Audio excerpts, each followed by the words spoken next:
أعوذ بالله من الشيطان الرجيم بسم الله الرحمن الرحيم والصلاة والسلام على المبعوث رحمة للعالمين ادعو إلى سبيل ربك بالحكمة والموعظة الحسنة وجادلهم بالتي هي أحسن إن ربك هو أعلم بمن ضل عن سبيله وهو أعلم بالمهتدين. كتاب اتهاف ذوي الفضل في تحرير مسائل القبض والسدل، تأليف الدكتور عبد الحميد بن مبارك آل الشيخ مبارك، مدرس الفقه المالكي وأستاذ الفقه المشارك في قسم الدراسات الإسلامية بكلية الآداب في جامعة الملك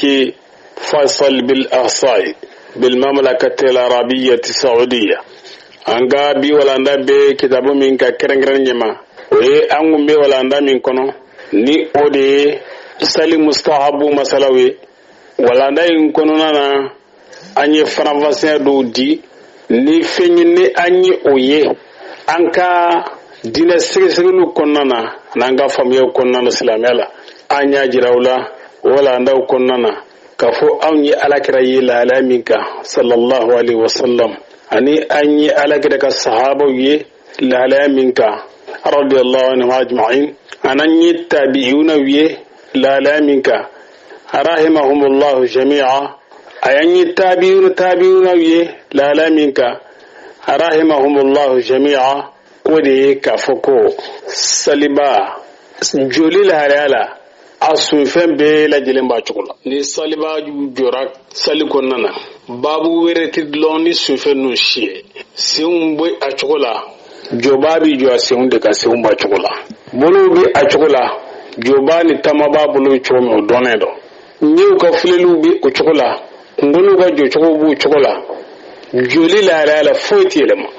abi fo adama dimma la minga ku ijoleno saliba jo ka joli bi ke o ke cholela anya ala kira ye anaga sahaba ye ani tabi'una ye ani tabi'una ye ula ala yadeka o kuma fo abigo mina fo kuma yin balala mogodo la doni mais munya ambla ka kuma yire fo ani tafsir do de me o tafsir nu kuli qur'an aya facer shola ka bo kafiru la kana bla islamu kan katlaka abla salibaw kan ko amilatu nasibatu ube baraka ube sene ko tika baraka sunnaka ko bari umu utewe umina yan kamana wanko sobe ani tafsiru la jama tafsir gala siye don gala sa'atlu na min ni ayan facar ni tewe minayi anya soro kelente qur'ana bela jelen turle mba kanka yan kamana gwa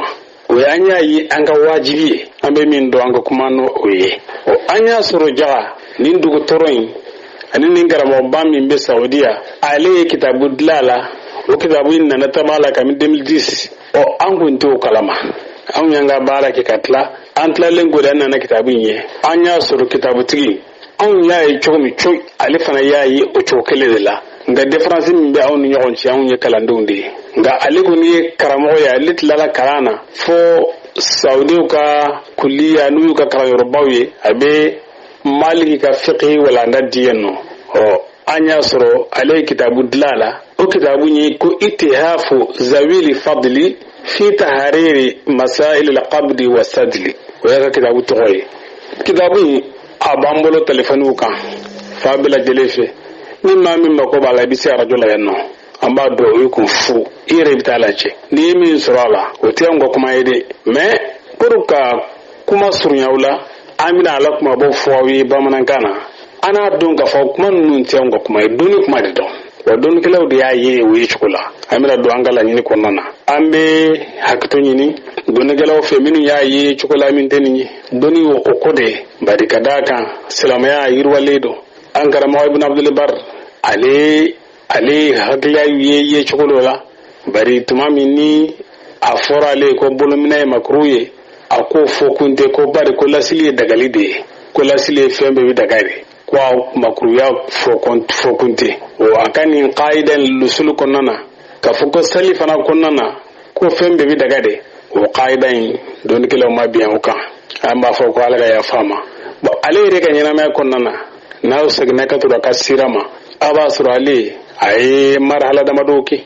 zahiri kundo o ka fola o kofe anana ke malikiye ngamme o malikiya in konnana shafiya ka hakilla de minen bala abe mile katro shafi ka hakilla de mafiqi konnana o kono be min jirana o de ka foko alati malikiya rere kwa fako de fam ibn abdul barri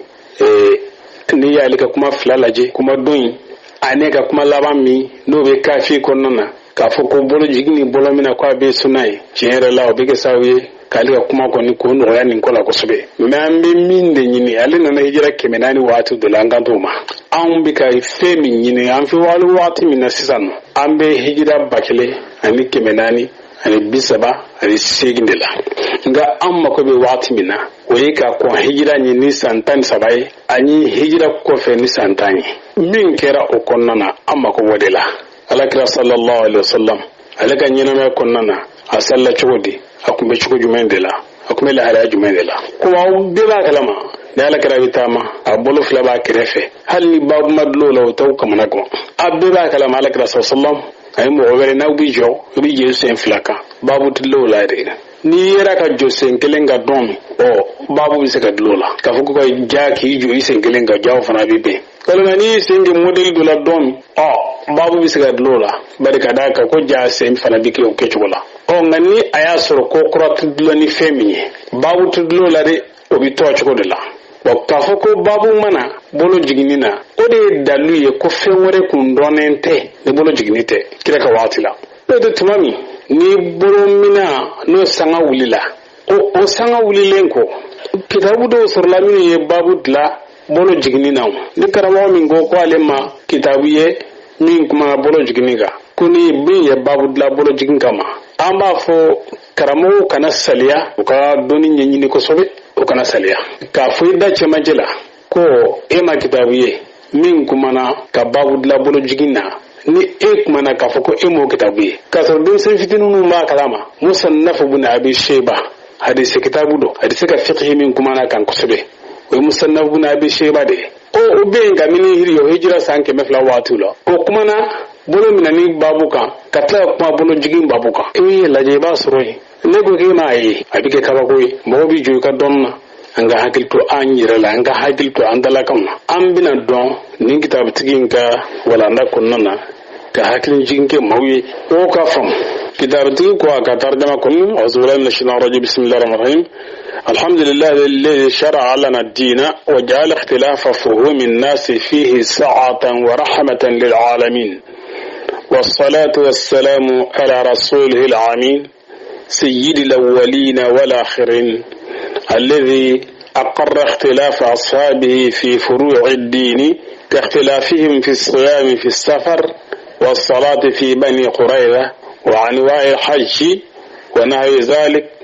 مما هو مبين في كتب السلف الصالحين وبعد فإن فروع المسائل الفقهية كثيرة واختلف فيها أصحاب رسول الله صلى الله عليه وسلم ومن جاء بعدهم من التابعين والأئمة لمقتدى بهم في الدين ولكل واحد منهم منذعه من آية محكمة أو سنة ماضية وهذا من سعة هذا الدين ومرونته وحكمته لتتدرب العقول والأفهام على ممارسة الاستنباط فيه ليستوعب هذا الدين جميع ما يستجد من شؤون الحياة. سبب التأليف أكيلنغو كالتن كجرعون كفكو على يندين نعما كما هو لمن تشيك نعما وعلى بين أي موقف ميوفونيا أي روالك ولا أنك أكيهني دانفيوي أمي فونيونغو أمبي تاني غصرا جنلا ala ka kisi na kan nema o baga kira ka kan nema na kisi be kira nga minye dana mai ma folo kuntigido ma laban kuntigido ali muhammad mi aka sahabo ka fungu yonya yo sabati dina tabulo konnana ko mina fo ka fungu yonya suna tamala ani sahabo furanyo ko salila bari kira ko mazikna la asar salli bani qurayzati dugo ya sal du ya tu ani hiju noni yo fana ne ninke nyina nyinke mai kasoro mai ninke ko ake basitala anu nyogona kamini fewna min bangalembe ma nyuman konen ka kitabu kono minun kanyi nun de meneko iga do masala tabulo no fiqhi ka masala ya kacha ka sabo foranyogo sallallahu alaihi wasallam ani minnu nana sahaba kɔfɛ labatulibagaw la ɲɛmɔgɔw la ni maa bɛɛ ladege ni minnu ye diinɛ la bɛɛ lajɛlen ka hakilila b'a bolo dɔw dulonnen bɛ ni aya min kiri bɛnnen don wala sunna min ni o sabatilen don a ko nin ye diinɛ ka yiriwali de ye a n'a kɔlɔgiri a n'a ka kɔdɔn yalasa hakiliw na lamɔ ani faamuyaw la lamɔ dɔnni pɔyili ɲɛɲinini kan yalasa nin diinɛ in na labɔ a n'a fɛn bɛɛ lajɛlen labɔ fɛn bɛɛ kuraya ka minnu ɲɛnamaya ka kɔɲɛw la a ko ومن هذه المسائل القديمة سادل اليدين في الصلاة فقد كثر في هذه الآزمنة قول القائلين وعيب العائبين على من تمسك بالسادل في الصلاة بأنه تارك لسنة سيد المرسلين مثلا مي دفونا بالا ومثلا ودوي تجيجني سليلا ni wakati na kuma bɔbɔ kuma wucayara lagosilibaw ka lagosili wucayara ma kan maa min b'a bolo jigin ka sali duuba n'a fɔ ko a ye sunna to ye dɔw yɛrɛ bɛ yen nɔ olu bɛ kuma fɔ min kolowagiro ye dɔw bɛ kuma fɔ min kolowagiro ye a dɔw bɛ kuma fɔ kuma min kolowagiro ye dɔw yɛrɛ b'a jira ko ale ta in de ka ɲi ale ta in de sabatilen don min tɛ tɛgɛ minɛ ye ko o kuma na o ye bidiya de dɔw yɛrɛ ka kuma bɛ s'o ma dɔw yɛrɛ b'a kɛ filibantiya ye fo ka se dɛgɛrɛ la wili ka dɔrɔn ka mazaba man ka se degere dɔ ma a tɛ faamu dɛ k'a sɔrɔ ni manto in fɔlɔ tun bɛ sali ɲɔgɔn kɔfɛ ka fara a kan fɔlen bɛ ɲɔgɔn kɔ sali saritiw yɛrɛ la ani sali jɔsenw yɛrɛ la ani sali tiɲɛnikɛlaw yɛrɛ la mazabi naani ninnu u tun fɔlen bɛ ɲɔgɔn kɔ n'i y'u ka mazabu ta k'a lajɛ i b'a sɔrɔ fɔlen bɛ ɲɔgɔn kɔ sali fɛn caman na nka o m'a to n'u bɛ ɲɔgɔn lagosi n'u tɛ sali ɲɔgɔn fɛ fana defo fa innahu lifahamu mustaqimu lidini wa adillati famuya de banana diinɛ la ani daluyaw tacogo famuyaw de bananen don هذا هو الذي أوقعنا في مثل هذا كما أوقع الخوارج ومن نهاهم إلى أن سفكوا الدماء المحرمة وأنزلوا اللعنات على أصحاب رسول الله صلى الله عليه وسلم ولم يسلم من ذلك الخلفاء الراشدون سلامو كما سرك دفليلا فكسي tabolo fora ɲɔgɔn kɔ fo ka se silamɛw yɛrɛ laban u ye kɛlɛ wuli u yɛrɛ dama ni ɲɔgɔn cɛ ka diinɛ kolo fɛgɛnya hali ni y'a jateminɛ sisan dɔnnikɛlaw yɛrɛ la ruku kɔfɛla bolo minɛni a bolo minɛbaliya u ye ɲɔgɔn kɛ bidiya tuma bala la fo ka se o dɛgɛrɛ ma e k'a dɔn k'a fɔ ko dɔw yɛrɛ bɛ yen u ye kitabu dilan ala kɛra ka seli mahamutu la ka tila k'a jira ko ladɔrɔti maa si bolo baara tolen la n'olu ka kitabu ye ko a bɛ wajibiya bɛɛ lajɛlen kan i ta to ye ka baara kɛ n'ale ka kitabu ye e hakililaw fara ɲɔgɔn kan o y'i ka faamuya ye ka mɔgɔw wele ka t'o ma diyagoya la ni maa min ma sɔn ma ka kuranɛ ayaw jigin o tigilamɔgɔ la fala wa rabbika la yu'minuna hatta yuhakkimuka fima shajara bainahum ko aya ninnu jigin mɔgɔ la maa min ma minɛli kɛ ne ka hakilila ye i k'a dɔn k'a fɔ nin ye bana cɛjuguba de ye faamuyaw la ni maa min ye jateminɛ a ninnu b'a jira de k'olu ka dɔnniw de ye qat'iyya ye foyi tɛ kɔfɛ n'o tɛ ka bolo jigin kɔntew n'i ka kumaw lajɛ a bɛ komi n'a fɔ o ma yere dɔw n'u kanto ko jibrilu de ye bolominɛ di alakira ma k'a sɔrɔ o ma ye kitabu yɛrɛ kɔnɔ o bɛ na ta hali u tɛ maloya o b'a fɔ da cɛmancɛ la bolo jigin ma ye alakira la fiyewu fo e bɛ kamana gan o tuma alakira sallallahu alaihi wa sallam ale tun bɛ taama cogo di sallallahu alaihi wa sallam tiɲɛ yɛrɛ la kumaw kolo ka girin ɲɔgɔn kɔ ka taa lapasali ni hakila demi ka taa o se degere min tiɲɛ yɛrɛ la ka bon hakili yɛrɛ ma o y'an bila an ka silamɛw hakili jigin dɔɔni dɔw yɛrɛ kitabu dɔw dilan وإذا قيل لهم تعالوا إلى ما أنزل الله وإلى الرسول قالوا حسبنا ما وجدنا عليه آباءنا وآية نون بكلام كوجين منو جينا كافر لا ka o jigin maula ma minun lona an ga nyimo nunna yaro ka bago daede o waya nde kala ma min ga dallu ga kolo girni etay ma min ga dallu basigile me ga temetaka ega ayan kalanka ayan jigin o tigala maula kasoro ere ka problème femi ga amena nyifi na suru ta kalama yin galike unu ma don luka anyifi ina don ga foko shere la defo barala de ika don ga foko kaba ko do fanaye u ka bagali ka foko don kila ko kuma toyino ko ni mame sunna zahiru minyo funyonya ni jitihadu sunna wore ko ini don batu wa kuma utuma do labi el hali ni mo na ni de ka nu ya don ka foko tsika mi foma bo o fo onno fetu ko baoma ala kanyi mambo ko la fonyo bige dina masala wala kirengiran nyima min be ko na fo sali nga sali yere ka fonyare famba be min ka we mustabun nun ni hayatun nun de akashugo nun ani nya fo yesi jama bolo ko mana fo salla don ka fo ki I tege ke tanno o bila jilin na mustahabu ya hukum konnon la bari ka daka masima sujudi bifo tege kula ka fo ko ni tege ko jodo la sale kono ki be sujudi bi masima folo ma min bitin ron natan fa kana la ya'lam al khilaf al kabira fi kathir min masail salat la fi arkana wala fi sunan wala fi mandubatiha wala fi mubtilat la مما يفهم وصار طالب علم فنون سون chaman be fengore de la min tesali ko kilembawi hayatu salatu dron fonye mbo dron dila masalatu khilafiyya ka fogoni mi mami ye ka ijtihadu fonye ko o ka kila chenendo ko tila ma yala kuma kanto ya kira kuma kanto ko obi songa sena tire fuka se kafira wala bara fuma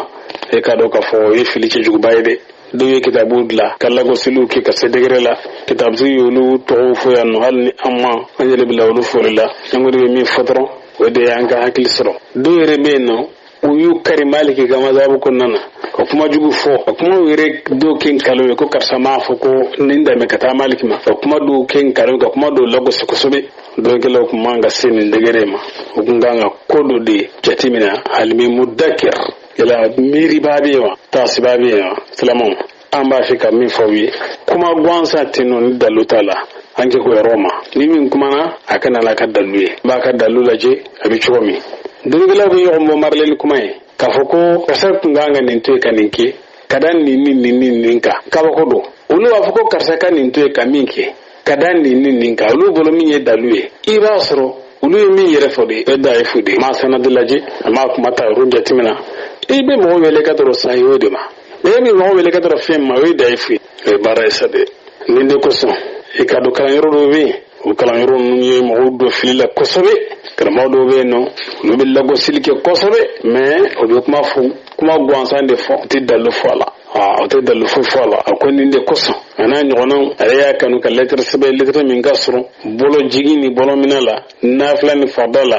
kaba don ki law kata sirama kamin sahaba wala batil ba ani nyemo nani alebe sikesele ki abuka daluma aba feka u fara nyonga ala kan bela je lembe sawama akoko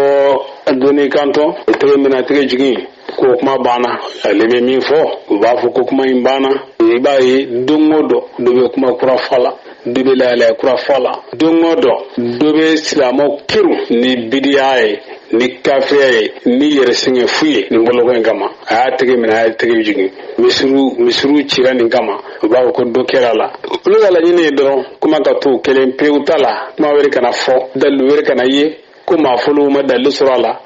o kuma yingo ni yele ko kuma de ma fulu ma dalu so ma fulu ma e jadi de ma fulu ti rebla ni gonun dala o de ka fu ma dalu surala tiu o ma nu ma dalu surala dana mo do akira no fetu ba do ni dalu kun tu bolo la ta ke te ko were ke mimi kira ka bara fono ya ede ma o ka dalu ye e ngango bla mina nyuma de kuma ngomi e ka fami bla romi e bara ki kuma na tase o hakima alhamdulillah ala kira ka sunna ngoni anyami lente to masibolo ni mi ndwala iba bala ni mi mbwala fana iba dwala abitede kuma na qabudu ani sadilu ani irsalu akoro jumai sadilu korode lablali irsalu ani sibalu wade ka fenfere ka labla nganga lanyini na yanno we qabudu tinade ضد القبض هو ارسال اليدين على القيام في الصلاه كي ibulu jigi joli flaga la la salikono bi jiwar al fakhzaini ka bulu to woro krofi mina wata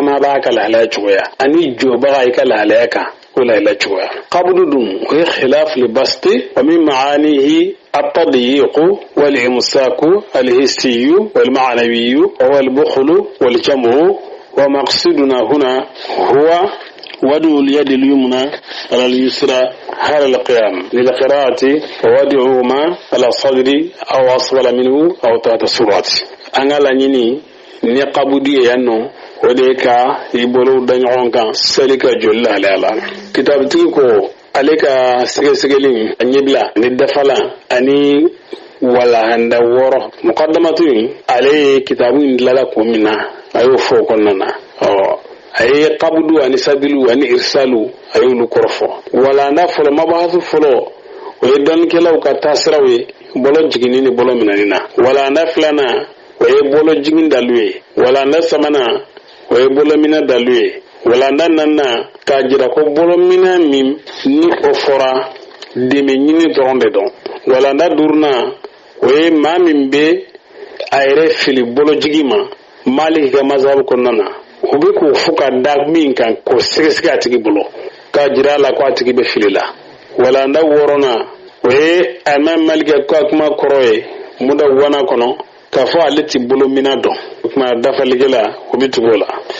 kala kan be sawa ndo kitabu min gono wa ittihafu zawil fadli بتحرير مسائل القبض والسدل المبحث الأول مذاهب العلماء في السدل والقبض دون جلو كتاسرو بولو جيجيني بولو مننا فلو كما يافا يشومي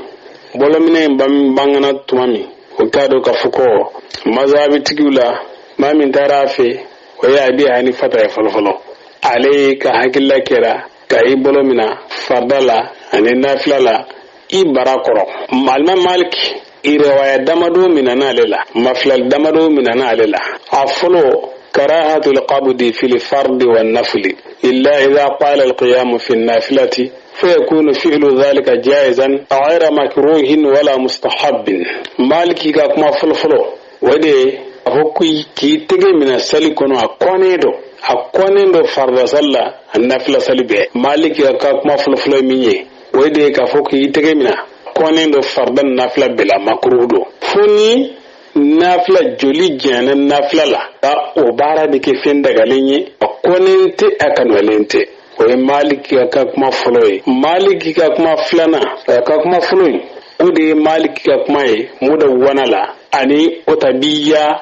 joro dola bari maliki aka dogo sigo flag mali bolo doku ya dise doku ya fiqi minya ka fiqi masalawi de farranyo wanga muda wana kono aka kuma flana ode ko makruhu do nyebela jelema farda kuna nafla kono hal nafla jana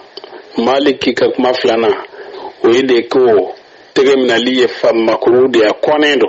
nyebela jelema fardala ani nafla la maliki ka kuma sabana wade ka foko olo jigini bi daga ana minani fardani nafila bila o we ashab ka riwaya ka kuma nanna wade ka foko man ul qabd fil fard wan nafl wa hiya riwayat al iraqiyyin kunna minye wade ka foko bulu minani baliledo fardala ni nafila bila wa iraqi ka riwaya wa riwayat lula hiya riwayat al mashhurat wa liha al akthar صدر بها ابن عبد البر وحكاه النووي رواية فلان ولي رواية بانغالي تاما مودكا ابن عبد البر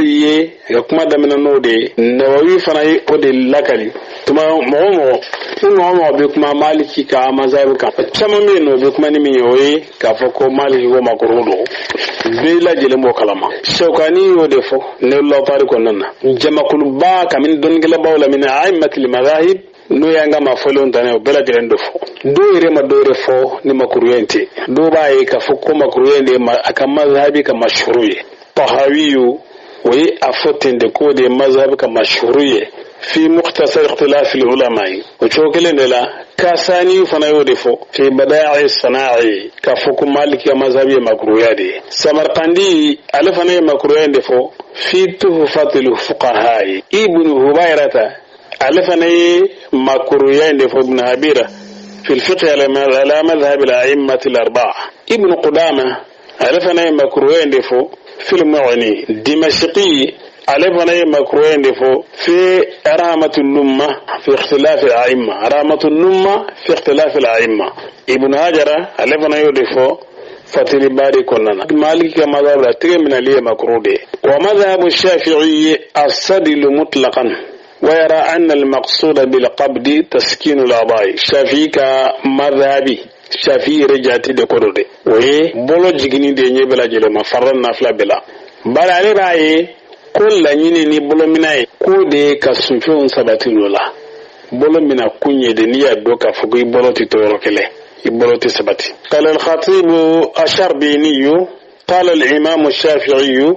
ولقصد من القبض المذكور تسكين اليدين فإن أرسلهما ولم يعبث بهما فلا باس كما نص عليه في الأم كذا في موعن المهتاج. ونقله كذلك عن اللم الدميري في النهج الوهاج في شرح المنهاج، ولما أثر عليه في اللم في النسخة المطبوعة. الشافعي أكمل كمانا كفوكو المام شافعي من فوق كو ودي كفوكو نافر كو أبولومنا أكورو دي كيبولو سبتي ngani yabla matlungina يكو باسيتالا وشافعي كهكلاي. ونصه صريح في التسوية بينهما، وأن القبض ليس بسنة، إذ لو كان عنده سنة أو مستحبا لم يسوي بين القبض والإرسال عند عدم العباث. عليك الناس يقرب بانغاليدي دكيني نونيونشي تفهم مناني سنتي برنا أسر سنة كندو ولا ناكن عليه كندو أكندينا كايني كي مناني أنبلا ليتشي تلونجين دانيك ما في شافيوكو لوميو كوننا أيمين فو أكندالا تريمينا فورومي أيمين فو ينو أمبنو أكلاوي. فأنا أمر كل مصلٍ أن يرفع يديه إذا افتتح الصلاة وإذا كبر للركوع وإذا رفع رأسه من ركوع، ويكون رفعه في كل واحدة من هذه الثلاث هذا منكبيه، ويثبت يديه مرفوعتين حتى يفرغ من التكبير كله، ويكون مع افتتاح التكبير ورد يديه عن الرفع مع انقضاء التكبير. فلم يذكر القبض بعد الرد، بل أمر بردهما فقط، ولا يكون رد إلا للحالة التي قبل الرفع وهي الإرسال. شافيا جرا أي تجيبي كتشوم أو بلا جلينفو عليك ماذا أبلا تجيبي كورتا ركون نعاتلا أما تجيبي نفو كبولو بداية هونغا أموفو لومي كنا يكانغا فو يعني دمافو وما بابوري فند لا كما كمينا فو كلا كسر ما هو كتولو كمي كتشومي يا أم فناكا كسر ما هو كتوكي كتشولا ودي على كذا السنة صلى الله عليه وسلم على كذا سلم ما هو كتو سلم ما هو كتوكي ولا صحابه سلم ما هو كتو سلم ما هو كتوكي asi matike minafo abela jilinya kasal mangu to fe matike mkafo bolo bidanyo ga mofo bolo minafo ro minuna ulu dabara kama ka akengene kafo o mi okuma nu si masaha amiro nyefawi ogmana wabi ma marra nafam kalama bul muzri indama qal bul muzri kilenka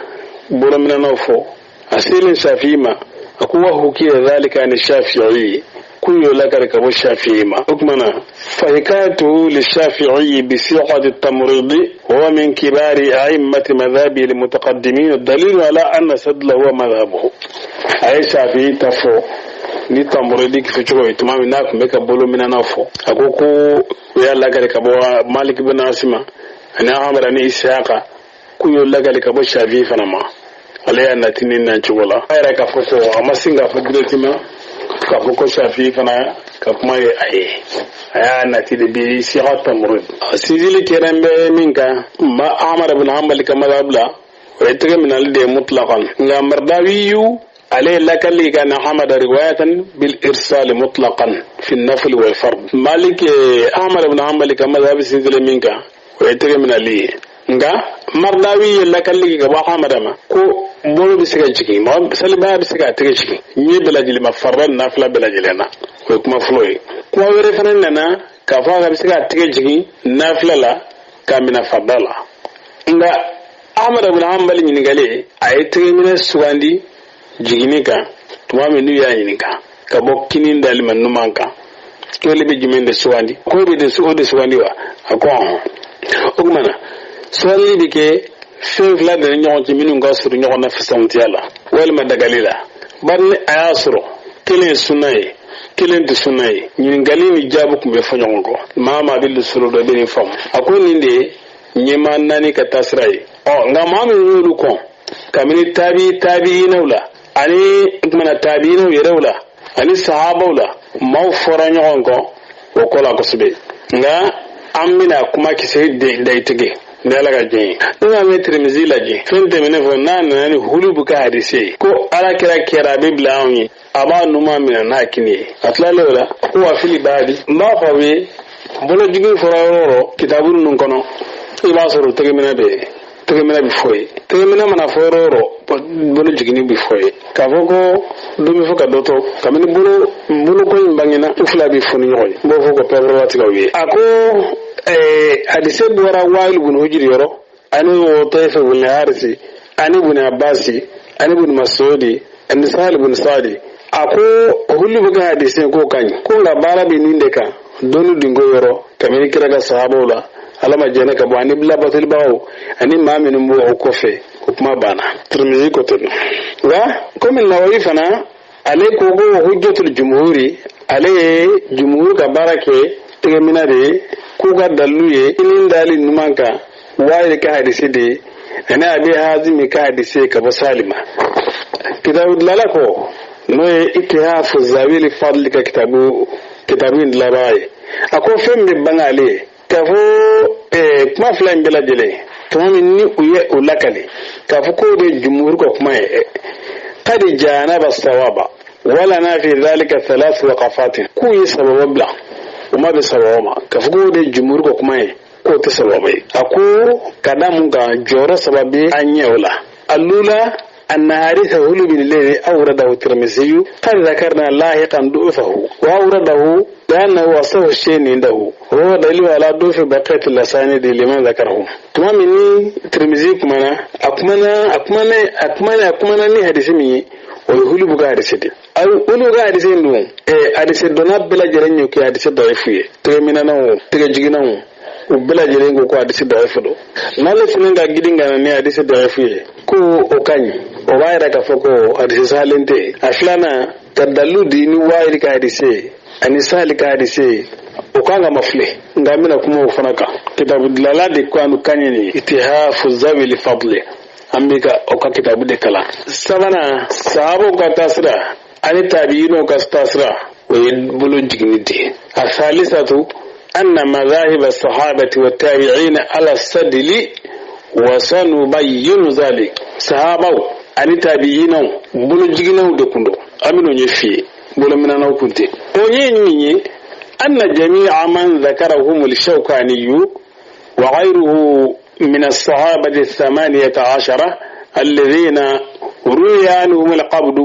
من أمره أو فعله أو تخريره صلى الله عليه وسلم قد بينا لاحقا عدم صحة الاحتجاج بها لضعفها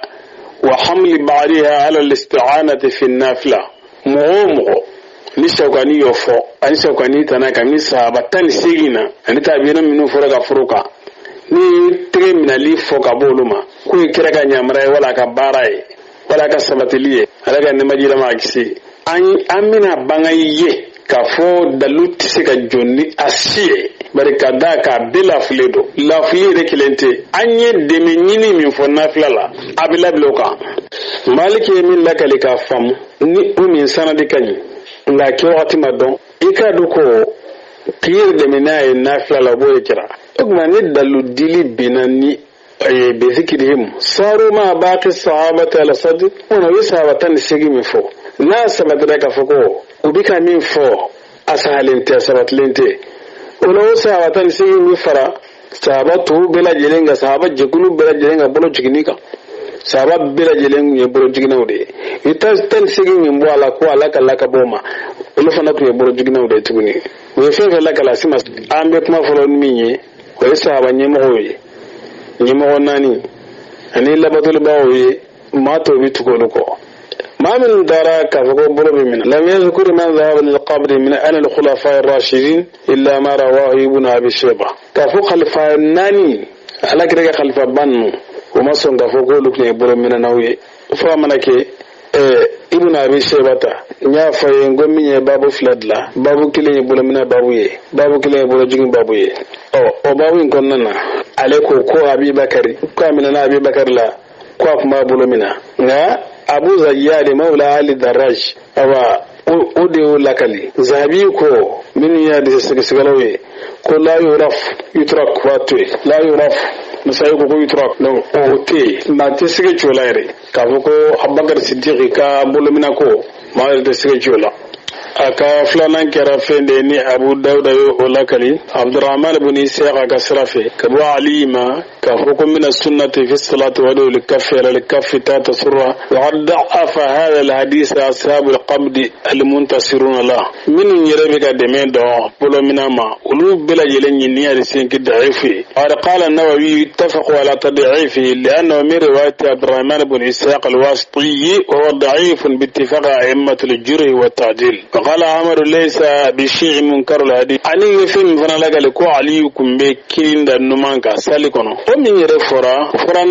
نافلة من طول القيام كما سيأتي. ويقوي أن عليا كان يسد ليديه أن إبراهيم النخعي وهو على مذهب علي وابن مسعود كان لا يرى القبض كما ذكرناه لاحقا. أما جرى لكو علي كما بكر ما فولا يربو جينا دكندو ما فلا فويتا بولو جينا دكندو إبراهيم النخعي عليكم بعلي كما ذهب دكا ابن مسعود وكنت بولو منا يفيو علي كنت بولو منا يفيو كما نفو أمنا فويسان شكم إن شاء الله. يعني ابن مسعود ويفهم لك لكوا كتن كفالا كرايا علي أكلم بك نماندا أكينك كوايا يلما أميرو يفويسان نمين بالا كفو تيود عفودي يا فموا وكمان يري إبا وكمان يري بالنافلة فنادكا نما من بي بولو من اللي أبيكي تاندي ما أوتي كفوكو فندوكو أبيكي فرلا بي بارك بدوما كنو أوتي كمان بالنافلة دكا نكمان يري دايفودي أنا أبي هرودا كوا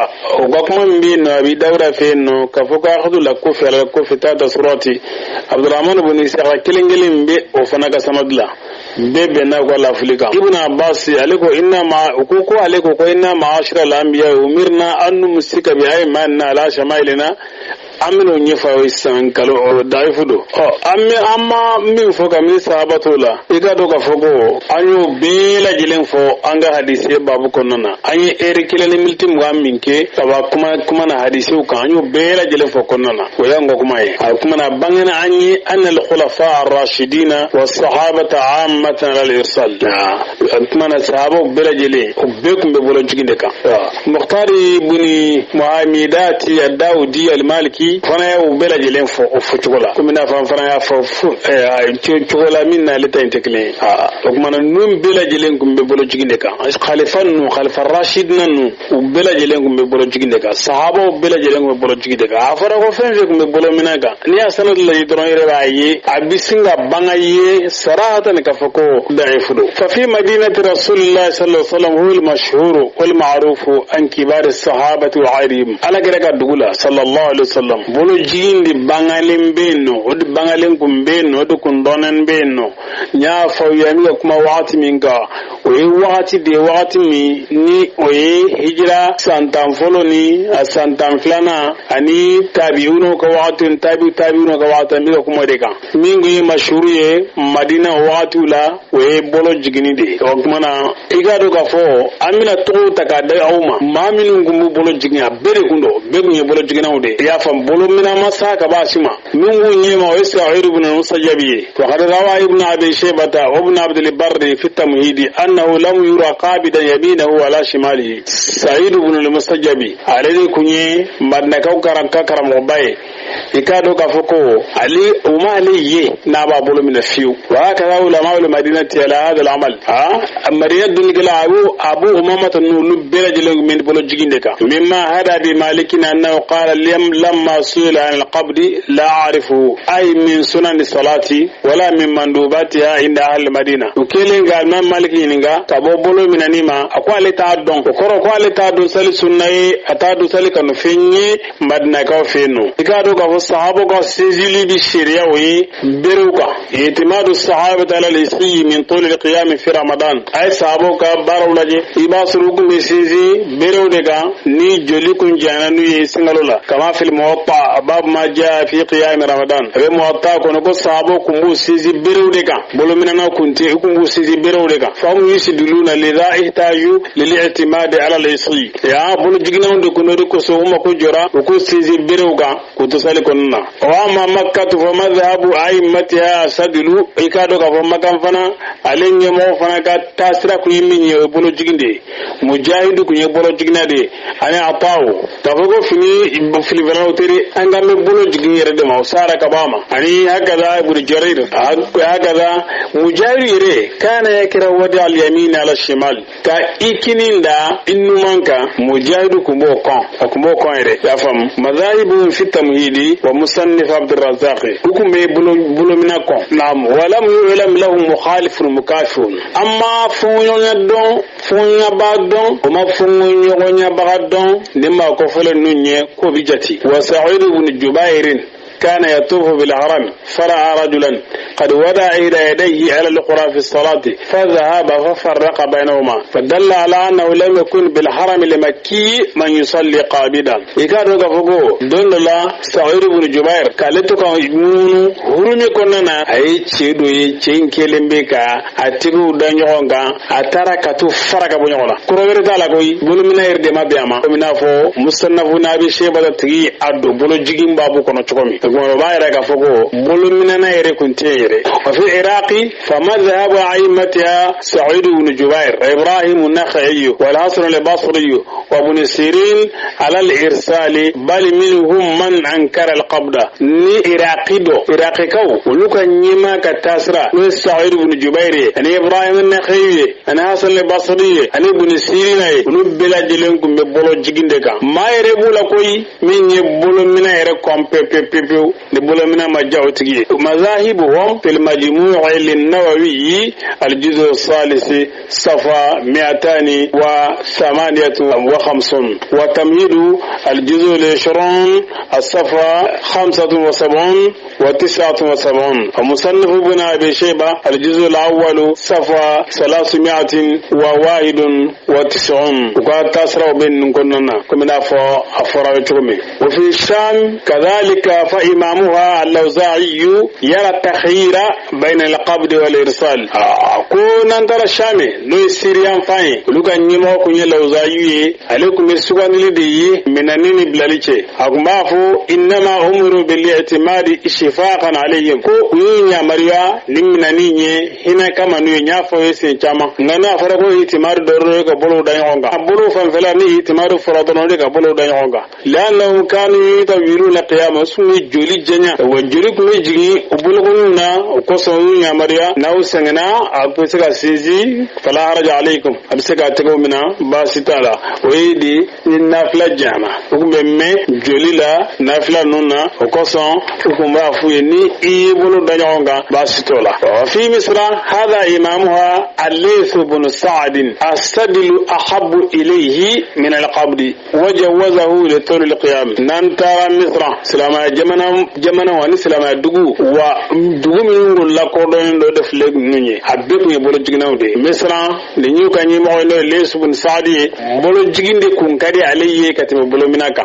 اي بولو مناني ni jimena ka jokojugo ay no wari kiye mana bola mina inkera no wari de trono de atika foko uri batu jangwa na gasunai wa ba'da allahi kanat al kalimatu lit talamiz malik lisu tamenen go kuma kumbe maliki ka kalande wonde bolo huma akhadhu bi sadl kulufana min alikeni bolo jigniye waja ba'dahum al imam ash-shafi'i wa riwayatu sadl aqwa wa asahu anhu ko fe ya ban shafi'ina na nga bolo jigni riwaya de sementiale do ado salendo kabo ale fanama kumena fo anyi ofo anga ningi tabu ngono chokome haulai hum a'immatu nas wan nas lahum tawam nunne mo ni mo ye kafoko be ko ye bolo jiginawde ni mami ngoko kafoko jama famba kumbe bolo minande ke no okuma masa kuma min sara kumina bolo minande dalu masa chokomi kafoko chama ngumbe bolo minande ka ni ndo in kama an kambe ni ndo ni ndema do fana masa kuma yimise ke ka mo hoja ka mo gidin bolo minanga nga note ni kota la silima ibasoro bolo mina bambolo chomi sanno akuntite no silama bolo la silim ko abo kala ba chomi to ko dogo le nya sila mama be sigida minna ebe ni kalama ka fo ko bolo mina ye ko krade bon me hakli jinge ro fendo fanala nya fobiye anga kuma da mina la ka koro ngo bolo mina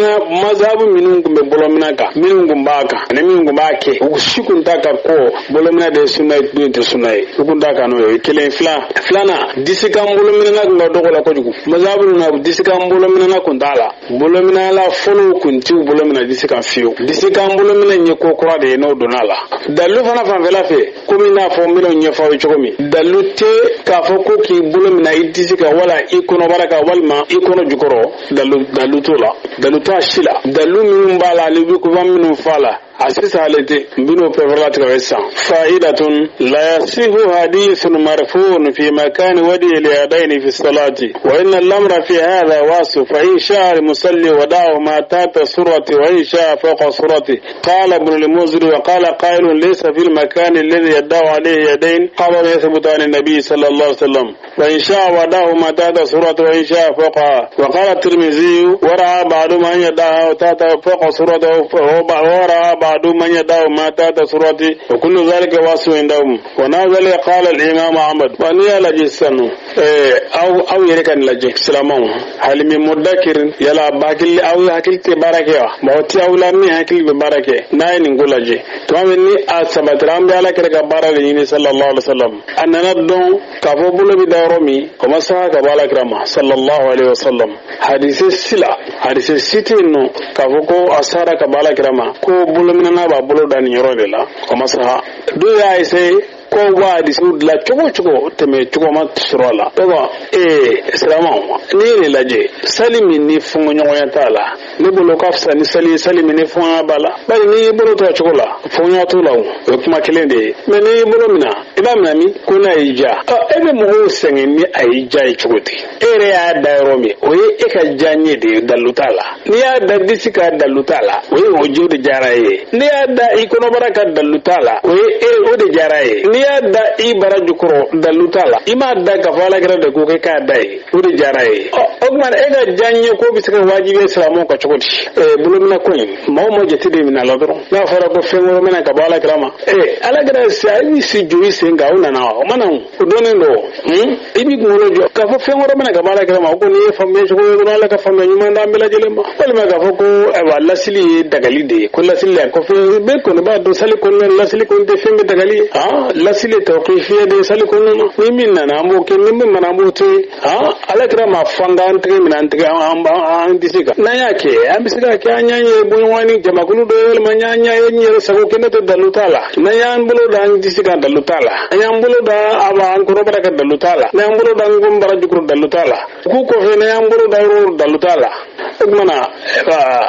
ni bara de dron salamu ala ga fama nyumandama la ga fama nyumandama rabbi ala ga fama nyumandama ala kira ka kana ala ka no fetukulu no yamma rabbi ni laji haula huma a'immatun nas ni mawni mawi wan nas lahum tabawun qala ahmad ibn hanbal hadha an-nabiy sallallahu alaihi wasallam wa ashabuhu wa tabi'un wa hadha malik fi ahli hijaz wa hadha thawri fi ahli iraq wa hadha al-lawza'i في آل الشام وهذا الليث بن سعد في آل مصر لم يقل أحد منهم أن من أنصت لإمامه ولم يقرأ صلاته باطلة عندها أحمد بن حنبل يكمد فوق أمنا سأقوم بأنه أكون في الله صلى الله عليه وسلم أنا كصحابه أنا لا بطل بغو يا المال مالك أبي حجاز نية ثوري